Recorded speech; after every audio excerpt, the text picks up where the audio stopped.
Welcome back, Leo Lions. This is Mrs. Morgan with today's lesson on rotations. So this is Chapter 6, Lesson 3, the third transformation that we have learned.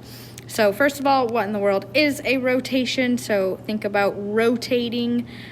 We are going to turn. So a transformation in which the pre-image is rotated around a single point. So a couple things about rotations. First of all, it says in this unit we will be rotating about the origin in a counterclockwise direction. So the opposite of a clock. So we're going to go this way. If it specifies and it says clockwise, then I'm going to show you those rules.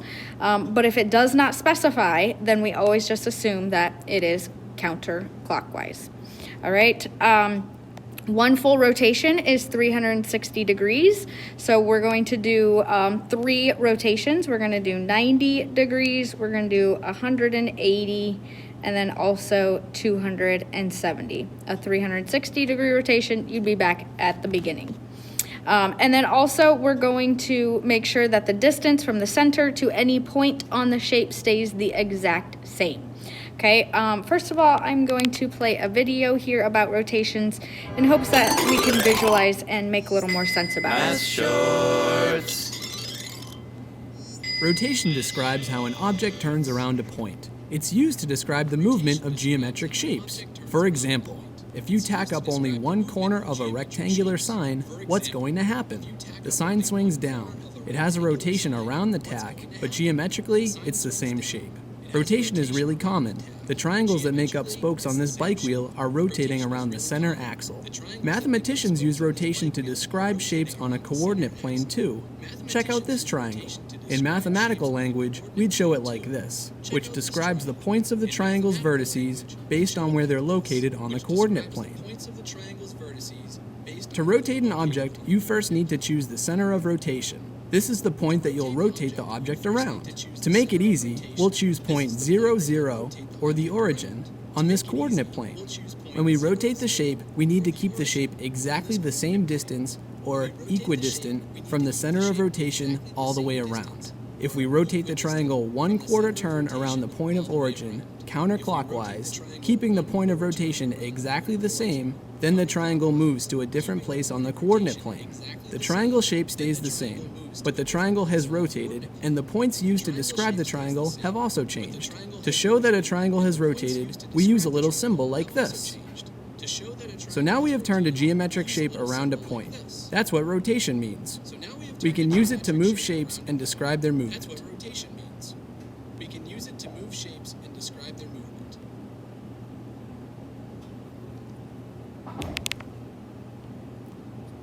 All right, so let's head back and we're going to physically make those movements on a graph, and then we're also going to apply a rule to the points, just like we did with translations and reflections.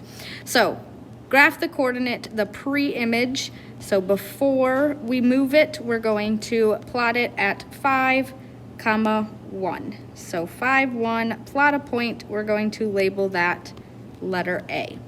Okay, we're going to rotate point A 90 degrees about the origin. So for this year, we are always going to be rotating around that 0, 0. We could rotate around other points, but for this year, it's always going to be 0, 0.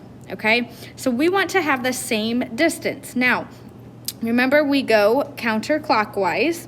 So I like to think of what quadrant am I in, and then where should I wind up. So remember, this is 1, 2. So if we go 90 degrees, then A should wind up in quadrant 2.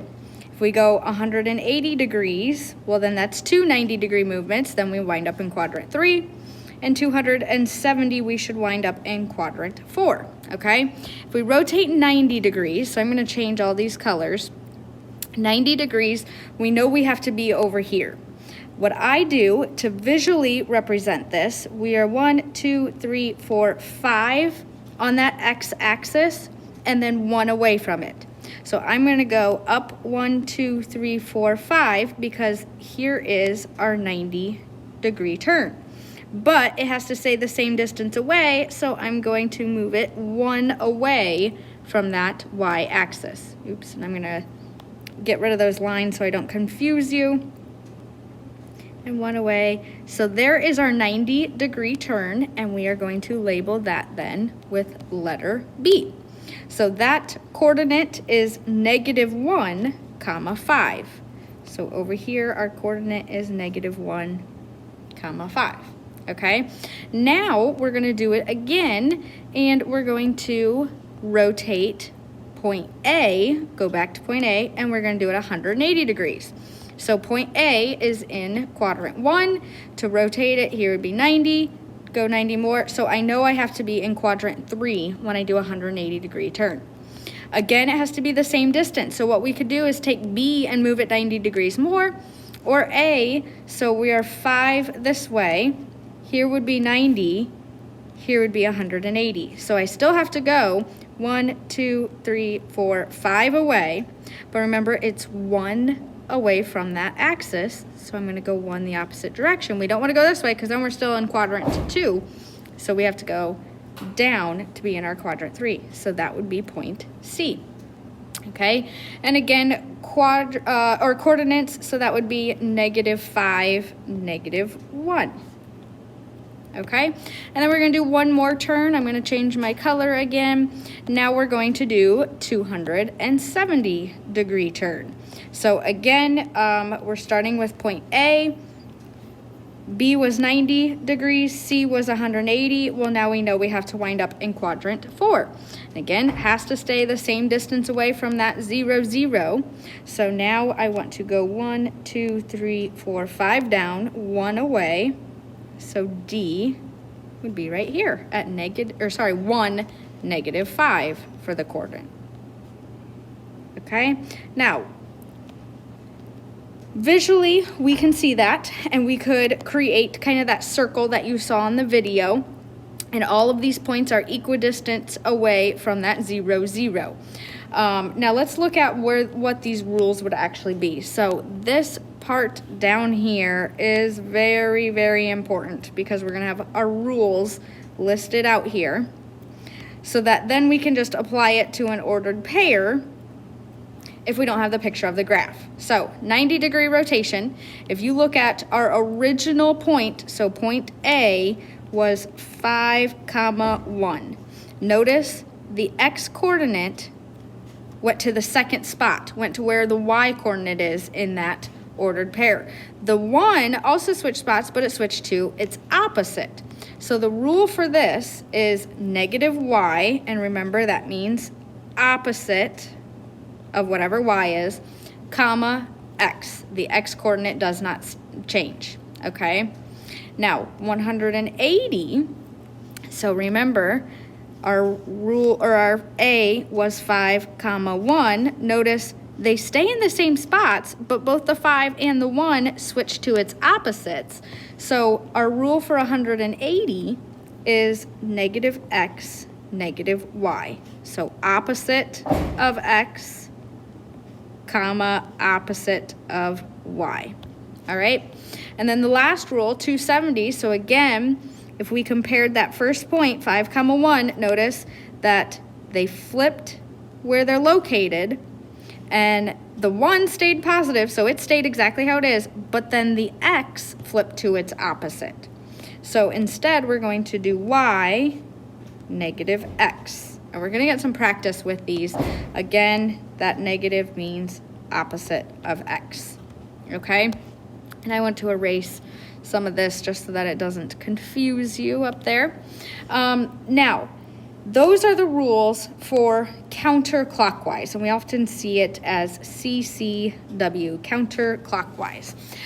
The rules, if we went the other way, so if we moved A and said 90 degrees clockwise, the direction the clock goes, well, 90 degrees, we'd wind up in this quadrant, we'd wind up at D. 180, doesn't matter if you go counter or clockwise, you're going to get the same thing. But 270, we'd go 90, 180, 270, you'd be at B.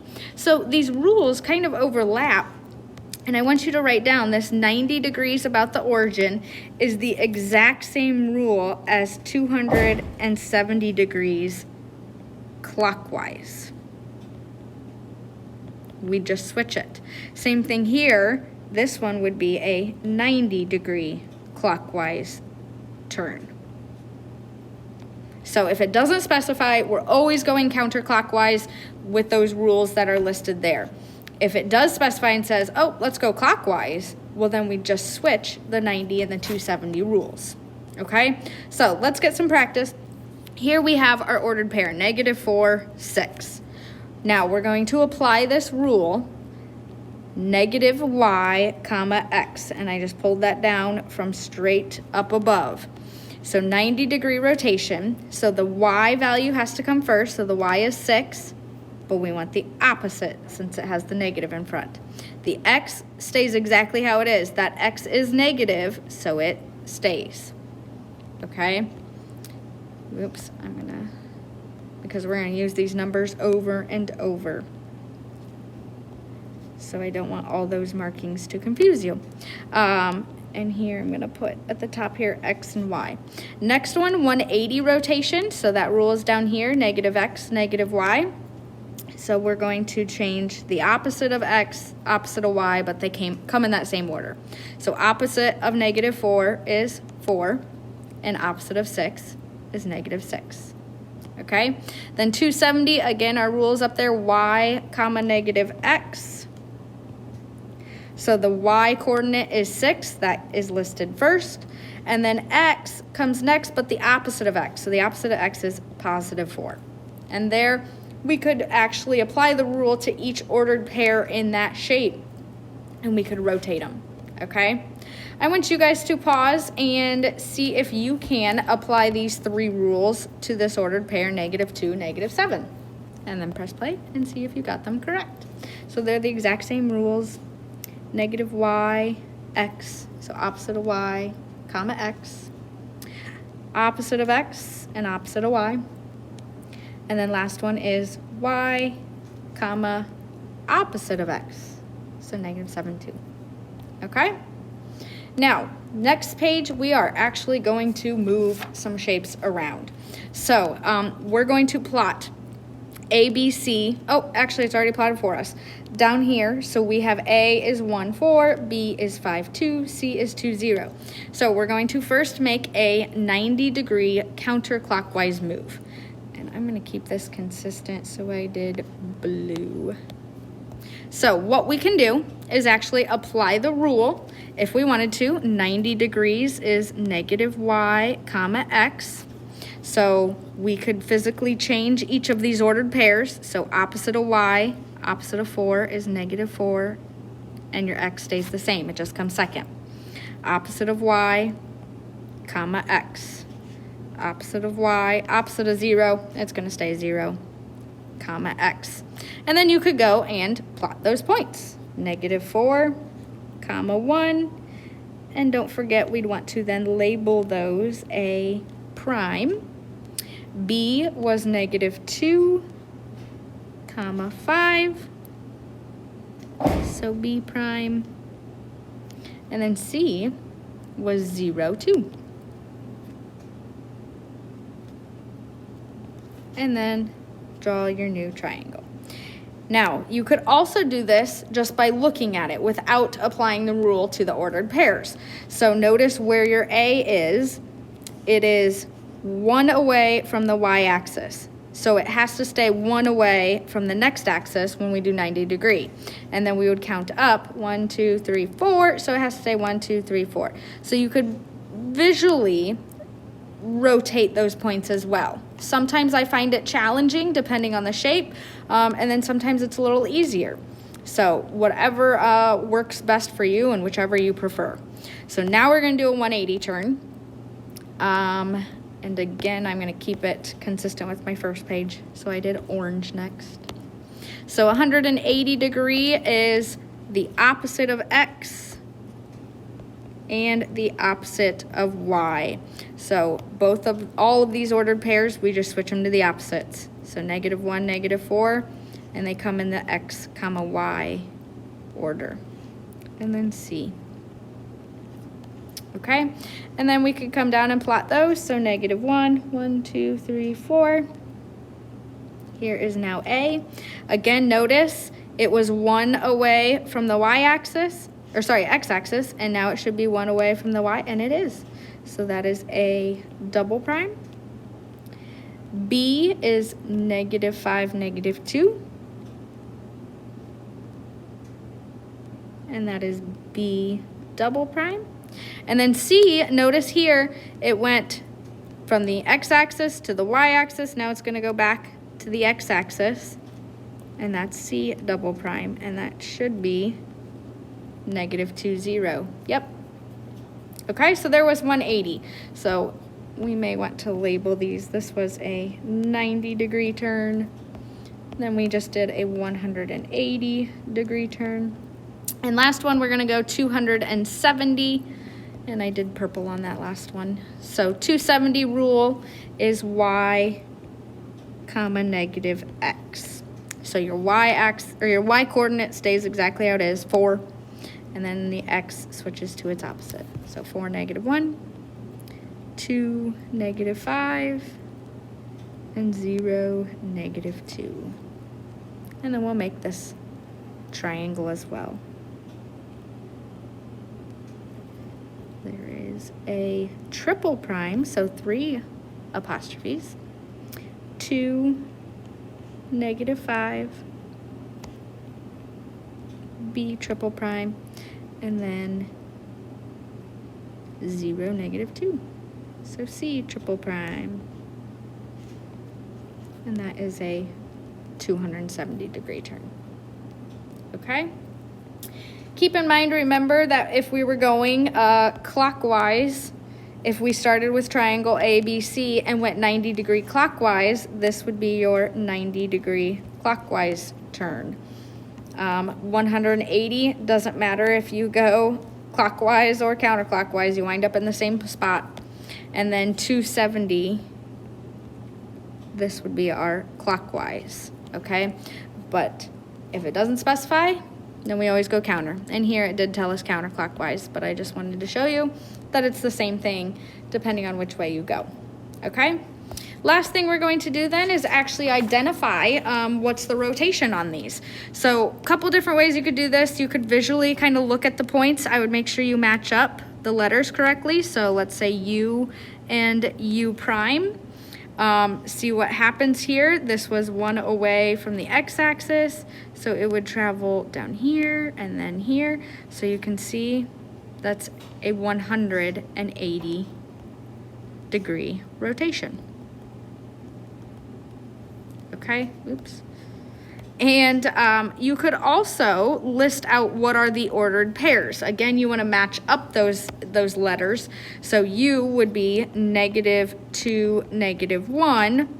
U prime would be 2, 1. So look at what's happening. Opposite of X, opposite of Y. So we know it's a 180-degree rotation. Okay, again, pause the video, see if you can get the next 2 correct and find out what type of rotation they are. We're assuming they are counterclockwise, okay? This one, I just chose the letter N to compare, so it was -1, 2, and prime is -2, -1. So notice what happened. The Y switched to its opposite. The X stayed the same, but it was second, so -YX is our rule for our 90-degree rotation, and that is counterclockwise. And last one, again, doesn't matter, pick a point. I'm gonna go with V. So our original shape, remember this is our pre-image without the apostrophes. So V is 4, -1. V prime is down here, so V prime is -1, -4. So what happened from here to here? Our 4 switched to, let's start with the X. The X stayed exactly the same. It just came, the Y. X, comma, Y, there's our original. So Y came first in this ordered pair down here. The X came second, but then it switched to its opposite. So Y -X, and that is our rule, 270-degree, counterclockwise. Okay, so make sure you can physically rotate 90, 180, and 270 degrees on a graph. Make sure you can apply the rules that we learned to an ordered pair. And then also if I give you two shapes on a graph,